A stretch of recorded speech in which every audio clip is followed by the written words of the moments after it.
Hindi natinag ng ulan ng mga dumalo sa Misa de Gallo o Christmas Eve Mass sa Manila Cathedral. May live report si Von Aquino.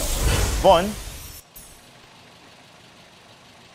Atom, sa kabilangan ng masamang panahon ay marami pa ring mga mananampalatayang Katoliko ang dumalo sa Christmas Eve Mass dito sa Manila Cathedral.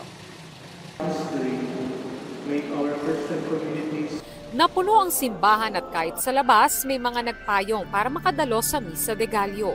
Sa kanyang homily, binigyan diin ni Manila Archbishop Jose Cardinal Advincula na ang ating Panginoong Hesukristo ang nagbibigay pag-asa at lakas sa atin sa kabila ng mga hamon sa buhay.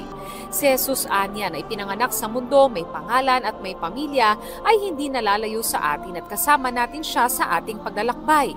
Mas espesyal pa anya ang Christmas Eve Mass dahil ngayong gabi sa Roma ay formal anyang bubuksan ni Pope Francis ang 2025 Jubilee sa pamamagitan ng pagbubukas ng Holy Door ng Papal Basilica ng St. Peter na may temang Pilgrims of Hope, Lakbay Pag-asa.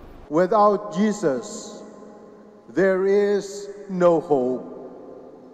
His love makes us stronger to face all life's difficulties. Merry Christmas to all of you. Masaya, meaningful, kasi lalo na sa ating mga Pilipino, kasi magkakasama sa family pa nagsisimba, tapos nire-remember natin yung pagsilang ni Jesus.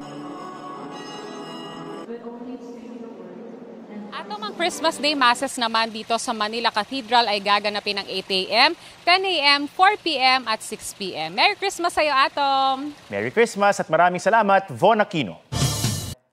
Huwag magpahuli sa mga balitang dapat niyong malaman. Mag-subscribe na sa GMA Integrated News sa YouTube.